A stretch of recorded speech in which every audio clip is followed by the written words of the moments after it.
Hi అండి, అందరికీ నమస్తే. Welcome to Bhavita cooking channel. ఈరోజు వీడియోలో వచ్చేసి చింత చిగురు సోరకాయ పప్పును ఎలా ప్రిపేర్ చేసుకోవాలో చూపించబోతున్నానండి. సంవత్సరానికి ఒక్కసారి దొరికే ఈ చింత చిగురుతో మనము పప్పును ఇలా సొరకాయ వేసుకుని చేసుకోండి, చాలా రుచిగా ఉంటుంది.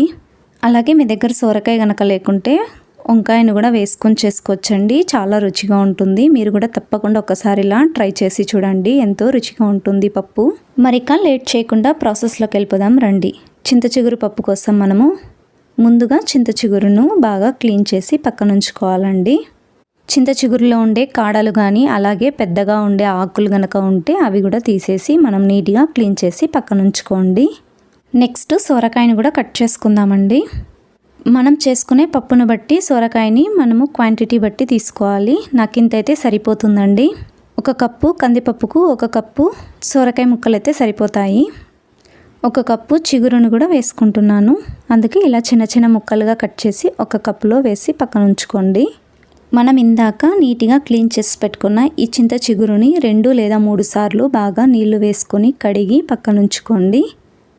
నీళ్ళు అనేవి లేకోకుండా ఇలా బాగా పిండేసి చిన్నగా కట్ చేసుకోండి. ఈ చింత చిగురుని ఇలా చిన్నగా కట్ చేసుకోవడం వల్ల పప్పులోకి పులుపు అనేది ఇంకా ఎక్కువగా తగలడానికి మనం ఇలా చిన్నగా కట్ చేసుకుంటున్నాము. ఇలా చింత చిగురుని కూడా చిన్నగా కట్ చేసి మొత్తాన్ని పక్కన ఉంచుకోండి. తర్వాత కుక్కర్ని తీసుకుని అందులోకి 1 కప్పు కందిపప్పును వేసుకోండి.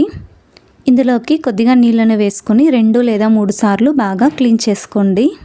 ఇలా బాగా వాష్ చేసి పెట్టుకున్న ఈ కందిపప్పులోకి 1 కప్పు కందిపప్పుకు 3 కప్పుల నీళ్ళను వేసుకోండి.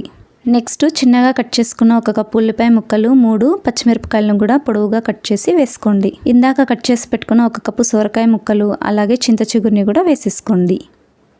1 కప్పు కందిపప్పుకు 1 కప్పు చింత చిగురుని వేసుకున్నానండి నేను. 1.5 టేబుల్ స్పూను ఒట్టి కారాన్ని వేసుకోండి. మీరు తినే కారాన్ని బట్టి మీరు కారం పొడిని యాడ్ చేసుకోండి. మీకు కావాలంటే ఇంకొక టేబుల్ స్పూన్ కూడా వేసుకోవచ్చు. ఇందులోకి 1 టేబుల్ స్పూన్ ధనియాల పొడి, 1/2 టేబుల్ స్పూన్ పసుపును కూడా వేసుకోండి. అలాగే 1 టేబుల్ స్పూన్ ఆయిల్ని వేసుకోండి. రుచికి సరిపడంత ఉప్పును కూడా వేసుకోండి.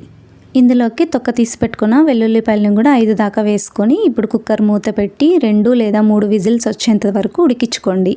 3 విజిల్స్ వచ్చిన తర్వాత కాస్త చల్లారిన తర్వాత మూతని తీసి ఇలా పప్పు గుత్తితో బాగా రుద్దేసుకోండి. పప్పు అనేది బాగా మెత్తగా అయ్యేంత వరకు ఇలా పప్పు గుత్తితో రుద్దుకున్న తర్వాత ఇప్పుడు పోపు వేసుకుందాము. పోపు కోసం 3 లేదా 4 టేబుల్ స్పూన్ల ఆయిల్ని వేసుకోండి. తొక్క తీసి పెట్టుకున్న వెల్లుల్లిపాయలను కూడా 8 దాకా వేసుకోండి. ఇలా బాగా కాస్త ఫ్రై అయిన తర్వాత వెల్లుల్లిపాయలు, ఇందులోకి 4 ఒట్టి మిరపకాయలని కూడా వేసుకోండి. ఎండుమిరపకాయలు కూడా కాస్త ఫ్రై అయిన తర్వాత ఇందులోకి ఆవాలు, జీలకర్ర కూడా 1 టేబుల్ స్పూన్ దాకా వేసుకోండి. ఆవాలు, జీలకర్ర బాగా చిటపటలాడిన తర్వాత ఇందులోకి కరివేపాకును కూడా వేసుకోండి. 1 నిమిషం పాటు ఫ్రై చేసుకుని స్టవ్ ఆఫ్ చేసుకొని పోపును మనము ఇందులోకి వేసేసుకోవడమేనండి. ఇందాక ఉడికించి పెట్టుకున్న ఈ పప్పులోకి పోపును మొత్తం వేసేసుకొని ఇలా బాగా మిక్స్ చేసేసుకోండి.